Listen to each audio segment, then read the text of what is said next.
Hey guys, welcome back to my channel. My name is Jen, and today I am here with my January wrap-up, as well as my Tome Infinity and Beyond Round 2 wrap-up, because Tome Infinity did take place over the month of January, so I did read a lot of books here for that readathon. So I'm going to start off with the books I read for Tome Infinity. The first book that I read for the readathon was Breathe by Sarah Crossan. This is a book that I've had on my bookshelf for a while and really needed to get to. This is about a world, like a dystopian future, where all the trees have basically been killed and people are creating oxygen and selling oxygen, and oxygen is a commodity, which is absolutely ridiculous, but that is how this society is. It's very interesting. So this one covered the challenges: air, water, food, sleep, shelter, medicine, education, because the main characters do go to school in this one. Class structures, because as with most dystopians, there are class structures. And it also covered my challenge for reading a dystopian, like an apocalyptic dystopian novel. So I ended up not enjoying this one as much as I thought I was going to. I only gave it a 3 out of 5, but I did read it, and like it was good. It just wasn't amazing, and that's probably because I've grown out of this book. Like, I bought this book so long ago, and I was like really interested when I bought it, and had I read it back then, I think I would have enjoyed it a lot more than I did. The next book that I read for Tome Infinity was an audiobook, and that was Alien Out of the Shadows by Tim Levin. And this was just a short audible original, and I ended up giving it 4 out of 5 because I couldn't stop listening to this because it was so freaky. Like, basically it's like a continuation of, like, it's an event that happens in between the Alien movie where Ripley like gets away in her ship and before she gets back to Earth. So this is like an event that happens in between that time, and yeah, it's basically like aliens again, and it's just really freaking good.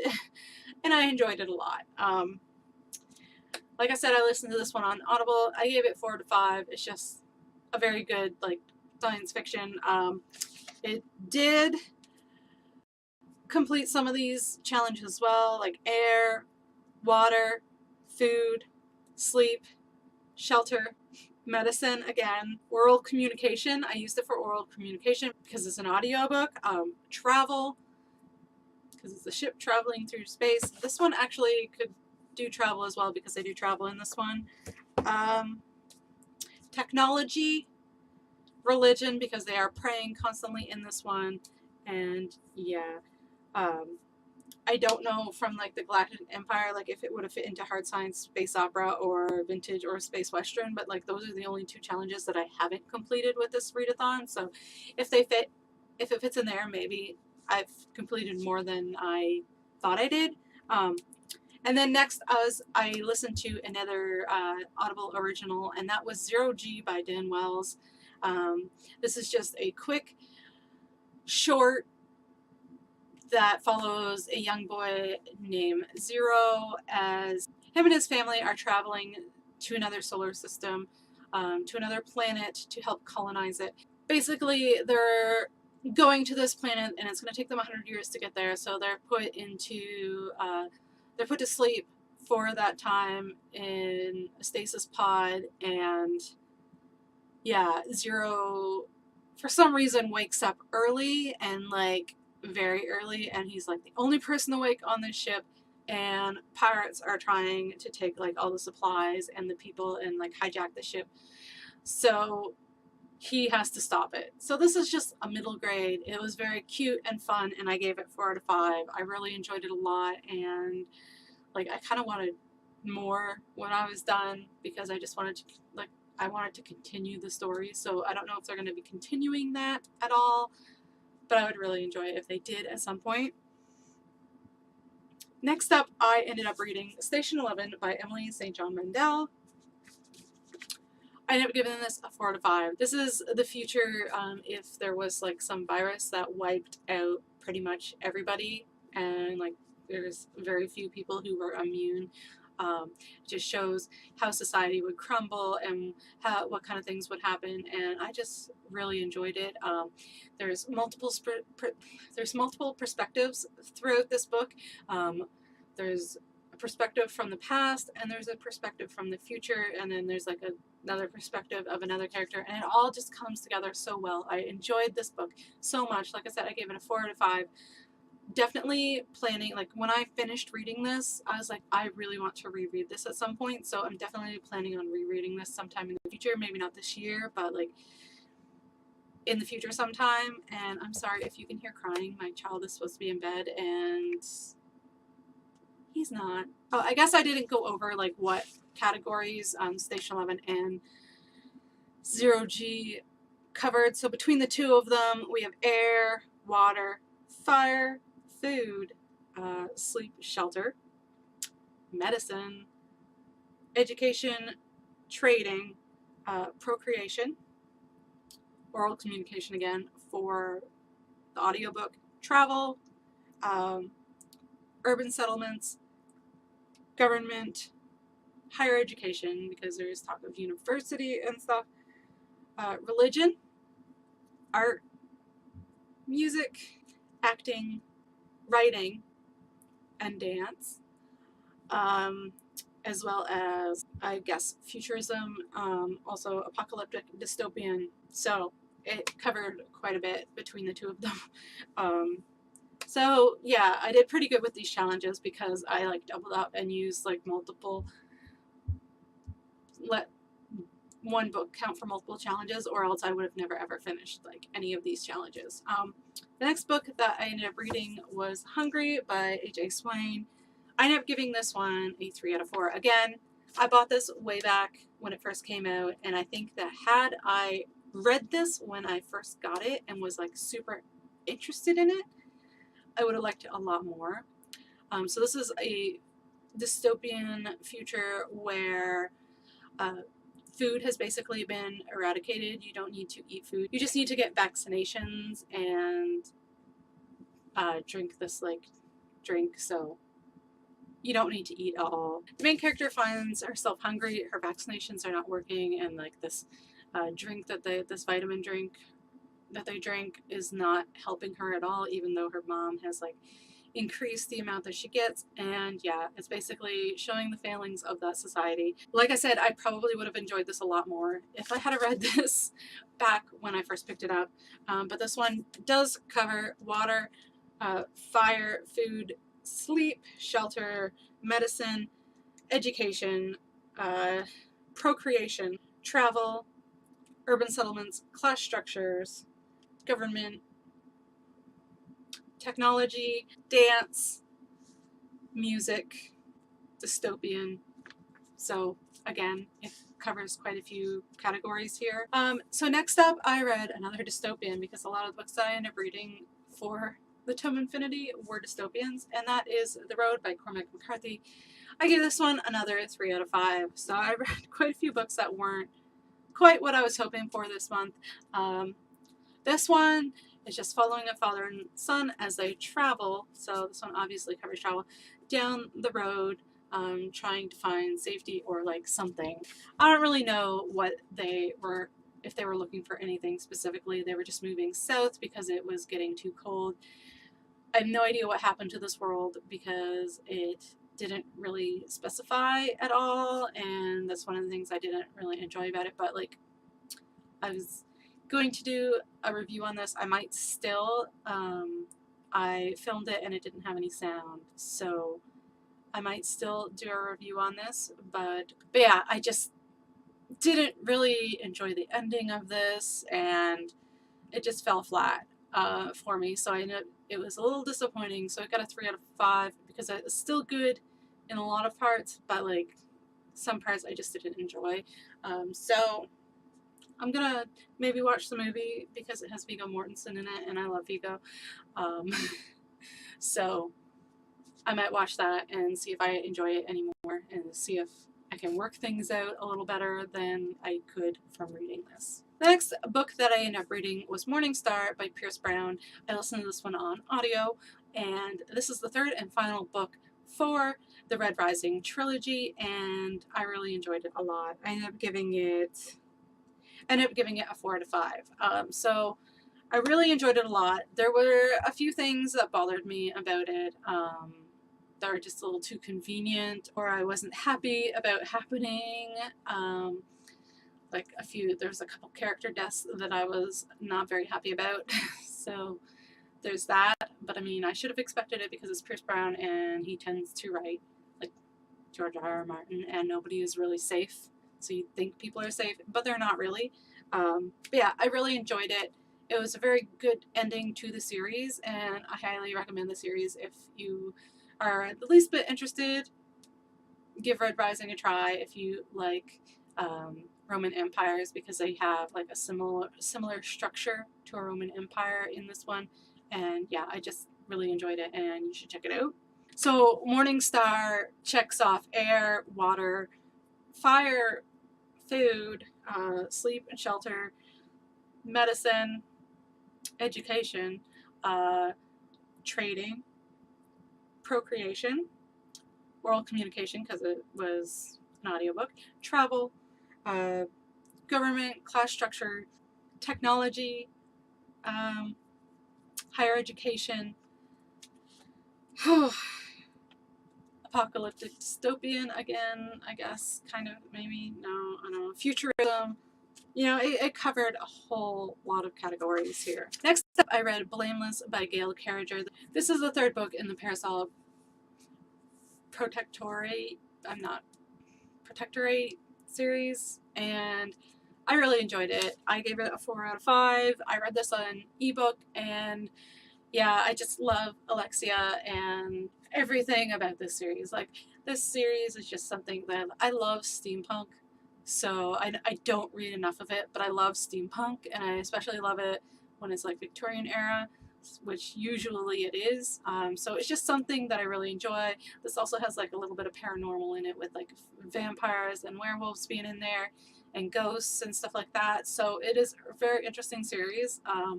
I don't want to really say anything about this because it would like spoil the whole ending of like the second book, because it takes place, like it starts right up after that ending. And yeah, it's just a great book, and I love it, and I love Alexia, and I'm hoping to continue on with this series soon because I need to finish it because it's just so good and I need to know what's going to happen. But yeah, I'm not going to go over the challenges that one covers because it might spoil something in the rest of the series. So the next book that I read for Tome Infinity was Renegades by Marissa Meyer. I listened to this on audio and I ended up giving it 4 out of 5. This one was a world where superhero people are born or manifest superpowers, and not everyone has them. There is this group that's in charge who are the renegades, and they are the good guys, and then there are the bad guys. One of our main characters is one of the bad guys, and she's like infiltrating the renegades to find out their secrets and stuff like that. I really enjoyed both points of view that we had. We have Nova, who is evil, and Adrian, who is good. But it was just really nice, and like there's so much morally gray stuff going on in there. It was just so well written, and I really like Marissa Meyer's writing style. I think this one is kind of like a science fantasy, so I use this one for the science fantasy category. And then there was like a whole bunch of other categories that it works for, but like I'm not going to keep going over them all because my throat's starting to hurt from talking so much. The next book that I ended up reading is the last book that I ended up reading for Tome Infinity, and that was Binti by Nindi Okorafor. I really enjoyed this one. This is just a very, very short book. I ended up reading this one during the 24 and 48. This one really has strong themes of racism and shows how prejudices can really have negative effects for no reason other than like people just don't like each other for who they are. I really enjoyed it. I ended up giving it a 4 out of 5. Really enjoyed it, and I'm planning on continuing on with this series. This one did Afrofuturism, as well as like space travel, higher education, because she's going to university. But yeah, and there was other like food and water and stuff like that in there too. It was really good. I love Binti. I can't really go into a whole lot of detail because, like, you know, it's not a very big book and I don't want to spoil it all. But Binti is leaving her home planet, which nobody of her race does, to go to university because she's been accepted into this university because she's absolutely brilliant. Basically, it's just her moving on with her life. Her leaving like a very sheltered life, and just a whole bunch of crap goes down on her way to this school, and it's just crazy. And I love this, and I'm going to continue with this series because this is just really good. So those are all the books I read for Tome Infinity. So now I'm just going to go over the other 3 books that I read in January. The first of these is The Shadow of the Fox by Julie Kagawa. I read this one for my book club. 5 out of 5. This is like the only 5 out of 5 book that I read in the month of January. I love this. But I mean, I love Julie Kagawa, so I really enjoy her writing style and like her cliffhanger endings. As much as I enjoy the books, like the cliffhangers kill me. I really like this one though. This one follows Yumiko, who is a kitsune, and like this book just made me want to draw as I was reading it because like the descriptions were just amazing and I love them. And yeah, basically there's this scroll that will grant your wish once every 1,000 years when you take it to a dragon. Yumiko has one of these scroll, like a piece of this scroll, and she has to get it to safety because everyone is trying to get it and they're like killing people for it. She crosses paths with the samurai, and he's looking for the scroll, and he's willing to kill to get it. So she needs his help because obviously he can fight and she can't. So she says she knows where it is and tricks him that way. He also doesn't know that she's a kitsune. But yeah, this was just really good book. Really good Japanese folklore. I just really enjoyed it overall, and I can't wait to read the next book because that cliffhanger, guys, it was just too much for me. The next book that I read was Somewheres in France by Jennifer Robson. I listened to this one on audiobook, and I gave it a 4 out of 5. This one is following Lady Elizabeth Neville Ashford. She wants to travel the world.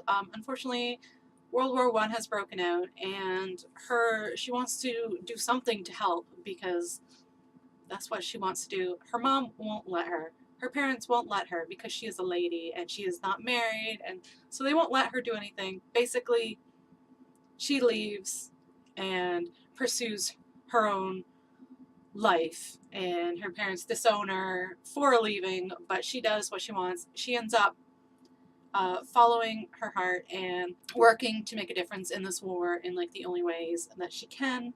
Of course, she's writing to a man during all of this, and like there's letters being exchanged. I just really enjoyed the writing style of this one, like how I would read letters and then there was like bits that weren't the letter, like bits in the present time of this historical fiction. I just really enjoyed it, and I disliked it. It's a historical fiction, it's romance, and I just enjoyed it a lot. And then, because I enjoyed that one so much, the next book that I read, and the last book that I read in January, was Moonlight Over Paris, also by Jennifer Robson. Again, a 4 out of 5. This one is following actually another character that's briefly in the first book. She is going through a very rough time because there's like this big scandal around her where her fiance has left her, and it's left her a social pariah because she's the woman, and obviously it must be her fault because he's a war hero, blah blah blah. He's the one who actually ended it. But yeah, it follows her going to make something of her life. Like she almost dies, and she realizes while she's sick that if she survives, she wants to make something of her life. She wants to get out there and live, travel, see the world. So she does survive, and she decides to go to art school in Paris. I really enjoyed it. It was a really fun book. So this is like after the war. It's taking place in the 20s. But I really enjoyed it. And again, historical fiction. There's romance in there. It was just everything I loved. And there is one more book by Jennifer Robson that takes place with like other characters from these other two books, and I really want to read that one as well. So I'm on hold for the audiobook for that one at my library, and I'm hoping to listen to that one day in February, because like I gotta listen to some audiobooks while I'm reading all these giant books like in my February TBR. Like if you haven't checked it out, you should go check it out. But yeah, those are all the books that I read in the month of January. So I read 13 books. 6 of those were physical books off my bookshelf, and I only added 3 books that I'm counting because I technically got 4 books, but one of them I'm not counting as an addition to my TBR because it is a series book, but I don't have the first book in the series, so I'm not counting it. But yeah, I'm doing pretty good so far. I'm 3 books ahead on my TBR, so I haven't added too many books for the amount of books that I've read. Doing good. Really enjoyed pretty much a lot of the books that I read. There was some disappointments, but I mean, that's to be expected. But yeah, let me know down below what you read in the month of January and what you thought, and like and subscribe if you haven't already, and I'll see you guys later. Bye!